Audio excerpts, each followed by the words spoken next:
الموضوع كله مش موضوع بيزنس، الموضوع كله انت بتنشر الموضوع يعني ايه. انت مش بتنشر ماده علميه بقدر ما انت بتنشر طريقه تفكير. فانت الشخص اللي بيسمعك، ما هو الكلام موجود في الكتب يا جماعه، الكلام موجود في الكتب، بس انت لما تخلص في اخراجه وانت بتتكلم. يعني انا في حاجات طبعا مش عاوز اقولها طبعا عشان بس في تصوير وكده، يعني مش عاوز اقولها، مش هقدر اقولها، بس في حاجات معينه، في يعني ايه، عارف انت كده طقوس معينه انا بعملها. انت فاهم يعني انا يعني طريقه تفكيري كلها او طريقه كلامي بتكون خارجه من القلب. يعني انا عاوز اوصل للشخص المعلومه دي، انا عاوز اعلمه دي، انا عاوز اخليه يفهم الحته دي يعملها ازاي. يعني انا غرضي كله ان هو ينور. العلم ده مش بينور الدماغ، بينور القلب الاول. فوانس ان قلبك نور بينور اللي حواليك بقى.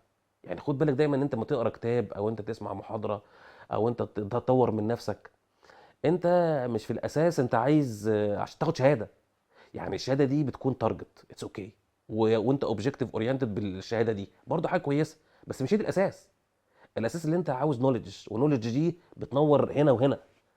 يعني انت حتى لو نورت عقلك بس، عقلك بس برضه يبقى عندك مشاكل. وفي ناس ملحده واخدين نوبل، يعني هو ايه، هو بروفيسور وحاجه واو وبيتكلم في العلم، لكن هو بيقول لك مفيش اله. فاهمين اللي انا عاوز اقوله؟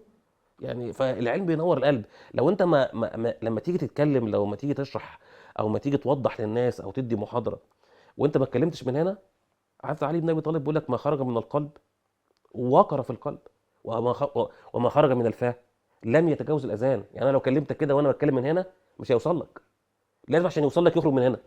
انت فاهمين اللي عاوز اقوله؟